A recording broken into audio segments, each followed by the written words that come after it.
Assalamualaikum warahmatullahi ta'ala wabarakatuh. My topic is about decimal to binary in conversation, in octal to decimal conversation. And we have two problems. Number one is convert the decimal number to 255 to binary. First is decimal binary conversation 255. Step 1, divide 200 by 2. 255 divide 2 equal 127. The remainder is 1. Step 2, divide 127 by 2. 127 divided 2 equal the 63. Remainder is 1. Step 3, divide 63 by 2. 63 divided 2 equal the 31. Remainder is 1. Step 4, divide 31 by 2. 31 divided 2 equal the 15. Remainder is 1. Step 5, divide 15 by 2. 15 divided 2 the equal 7. Remainder is 1. Step 6, divide 7 by 2. 7 divided 2 equal the 3. Remainder is 1. Step 7, divide 3 by 2. 2 divide 2 equal the 1. Remainder is 1. Step 8, divide 1 by 2. 2 1 divide 2 equal the 0. Remainder is 1.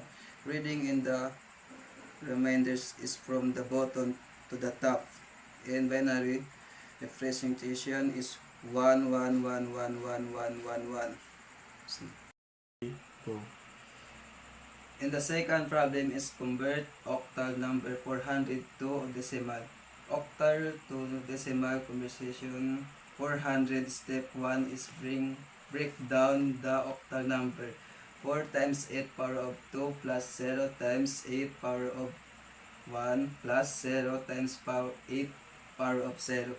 The number 400 is separated into 100, tens, and ones. The number of 100 is 4 times 8 power of 2, and tens is 0 times 8 power of 1, and ones is 8 times 0 power of 0. Step 2 is calculate its term.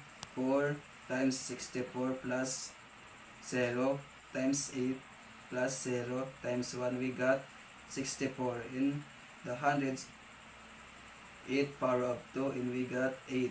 In the tens, 1 power of 1, 8 power of 1, and we got 1. In the ones, 8 power of 0. And step 3, simplify 256